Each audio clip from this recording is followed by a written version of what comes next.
समझेंगे हम मोल प्रभाज या मोल अंश, जो आपके बोर्ड एग्जाम में जो है कितने नंबर का 3 नंबर का पूछा जाता है। और आपके जिले में जो है 7 सेट बनते हैं, 7 में से कम जो है 3 सेटों में ये हर साल पूछा जाता है, हर साल पूछा जाता है। चलिए समझेंगे मोल प्रभाज।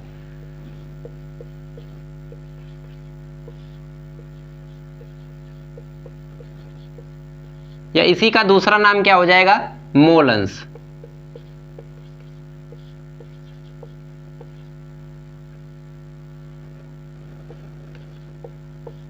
क्या हो जाएगा, मोल अंश। ये इसका दूसरा नाम है। मोल प्रभाज क्या होता है, सबसे पहले ये समझेंगे। सिंबल जो है, एक पात्र ले लिया, पात्र में जो है ये विलायक है, विलयन है, मान लेते हैं एक विलयन भरा हुआ है।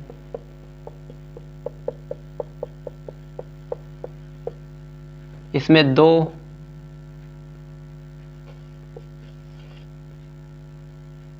घटक हैं, एक ए घटक है, एक बी घटक है। इसकी परिभाषा क्या होती है कि विलयन में उपस्थित किसी घटक का मोल प्रभाज उस घटक के मोलों की संख्या तथा विलयन में उपस्थित कुल घटक के मोलों की संख्या के अनुपात के बराबर होता है। सबसे पहले मैंने क्या बताया आपको, विलयन में उपस्थित किसी घटक का मोल प्रभाज। विलयन में उपस्थित किसी घटक, यहाँ पे मान लेते हैं 2 घटक मैंने लिए हैं, 3 भी ले सकते हैं, यहाँ पे सी भी हो सकता है, डी भी हो सकता है, लेकिन मैंने यहाँ पे 2 घटक लिए हैं।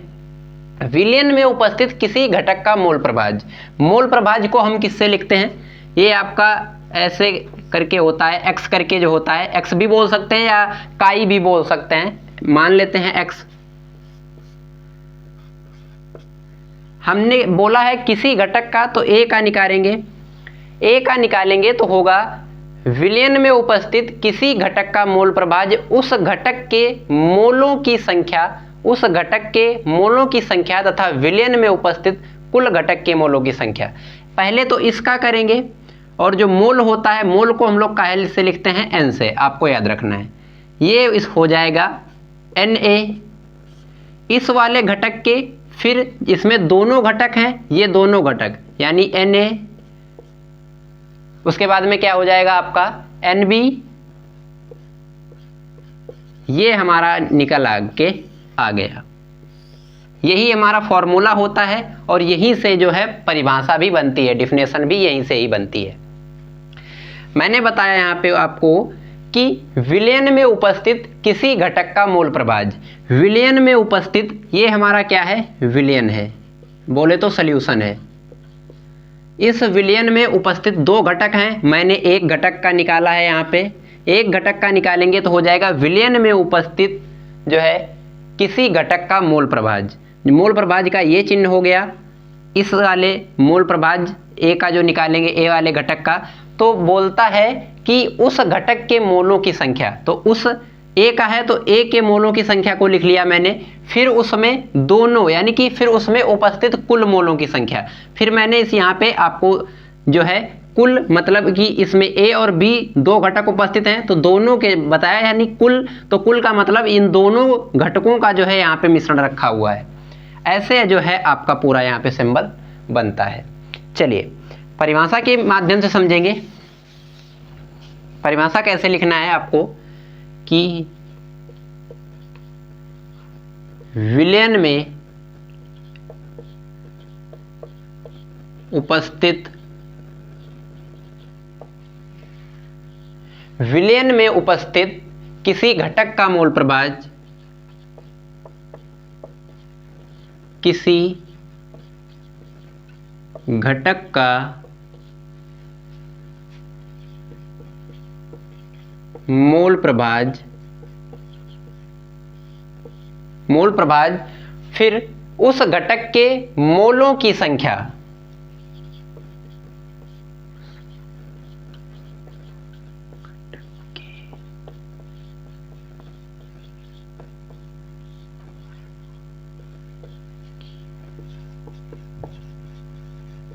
संख्या तथा कुल घटक के मोलों की संख्या। उस घटक के मोलों की संख्या तथा उसमें उपस्थित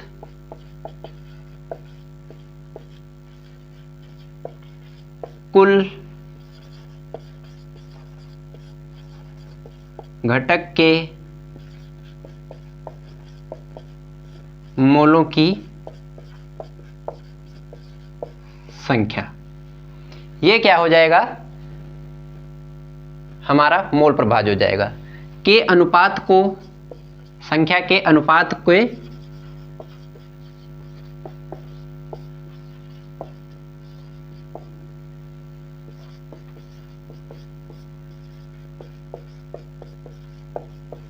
बराबर होता है।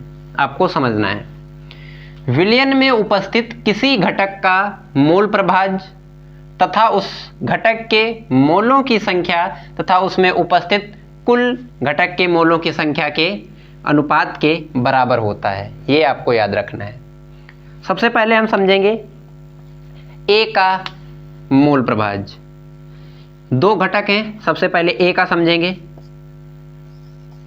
ए का मोल प्रभाज,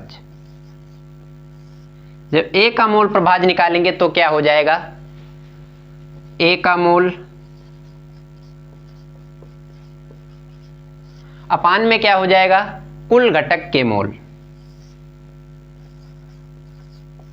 कुल घटक क्या है, ए और बी। अगर सी होता तो सी भी रखते।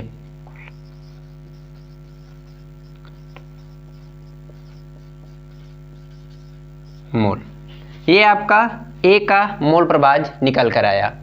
अब इसको सिंबल के रूप में अगर लिखेंगे, सिंबल के रूप में हो जाएगा Na Nb। ये आपका जो है सिंबल के रूप में आ गया। ये जो है आपका सिंबल के रूप में है। ऐसे ही अगर हम बी का निकालेंगे तो यहां पे हो जाएगा बी, यहां पे भी बी हो जाएगा और यहां पे भी बी हो जाएगा।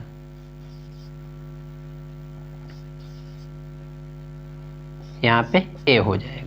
ये आपको समझना है।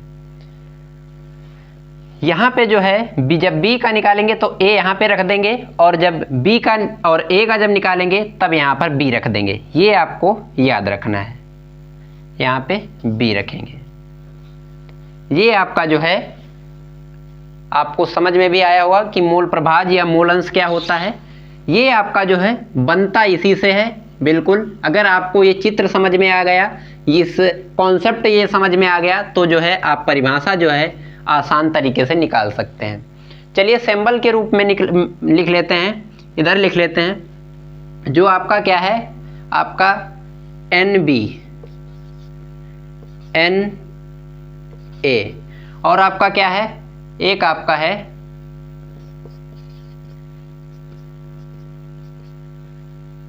उसके बाद में आपका होता है Na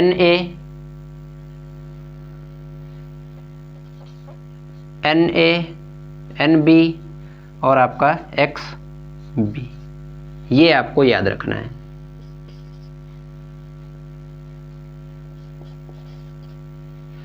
जो NB है, NB क्या है, ये आपको याद रखना है विलेय यानी कि B का मोल।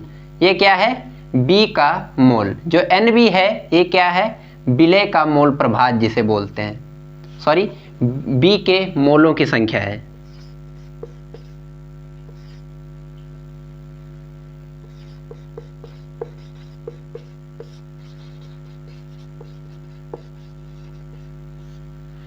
अब Na क्या है, Na क्या है ये आपको याद रखना है। जो N है आपका ये A के मोलों की संख्या है, ये B के मोलों की संख्या हो गई, ये A के मोलों की संख्या। और XB क्या है, ये हमारा हो जाएगा XB। XB जो है ये है B का मोल प्रभाज, B का मोल प्रभाज या बोले मोल अंश। ऐसे ही आपका जो Na है, Na हमारा क्या हो जाएगा, ये A के Na जो है हमारा ये हो जाएगा A के मोलों की संख्या।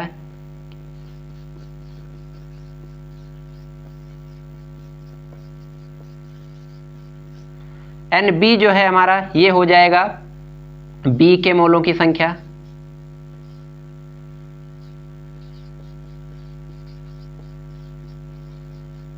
मोलों की संख्या। और XA जो है हमारा ये हो जाएगा A का मोल प्रभाज्य।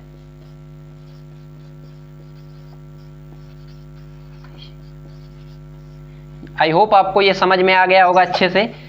ये मैंने आपको बताया किसको क्या कहेंगे, जो हमारा NB है इसे हम लोग क्या कहेंगे, B के मोलों की संख्या। और Na जो है ये Na जो है जिसमें Na है ये A के मोलों की संख्या। और जो XB होता है ये B का मोल प्रभाज्य, यानी कि जो आपका जो उसमें दो घटक हैं उन दोनों घटकों का जो यहाँ पे आपका जो सिंबल टाइप होता है वो हिंदी यहाँ पे लिख दी गई है। आई होप आपको ये अच्छे से समझ में आया होगा।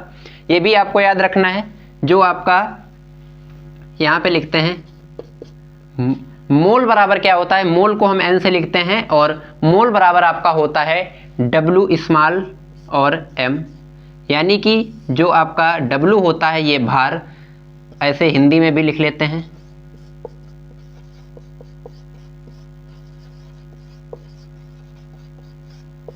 भार बटे अणुभार, यही यहाँ पे रखा हुआ है, यही यहाँ पे आपका रखा हुआ है। जो हमारा N है ये क्या है, मोल है, यानी कि मोल किसके, V के मोल, V के मोल, A के मोल। ये आपको यहाँ पे अच्छे से समझ में आ गया होगा। आई होप आपको ये मैंने आपको तीनों टॉपिक जो करवाए हैं ये अच्छे से समझ में आए होंगे। वीडियो पसंद आई हो तो लाइक कर दीजिएगा, चैनल पर नए हैं तो सब्सक्राइब कर लीजिएगा, साथ ही साथ बेल आइकन जरूर प्रेस करिएगा ताकि हमारी कोई भी वीडियो आपसे मिस ना होने पाए। इसका जो PDF है आपको डिस्क्रिप्शन में टेलीग्राम का लिंक मिल जाएगा, ज्वाइन कर लीजिएगा। नोट्स PDF आपको वहीं पर प्रोवाइड कराया जाता है और इसका आप स्क्रीनशॉट भी ले सकते हैं। और आगे जो है आपका नेक्स्ट पार्ट जो है इसका, जैसे कि आपका आगे नेक्स्ट क्लास में आपका हेनरी का नियम हो गया, क्वथनांक का उन्नयन, ये विलियन चैप्टर जो आपका स्टार्ट हुआ है, अब इसके जो है नेक्स्ट वीडियो में ऐसे आपकी रेगुलर क्लासेस टॉपिक वाइज मिलती रहेंगी। चलिए हम मिलते हैं किसी नेक्स्ट वीडियो में नेक्स्ट शानदार टॉपिक के साथ। तब तक के लिए जय हिंद, वंदे मातरम।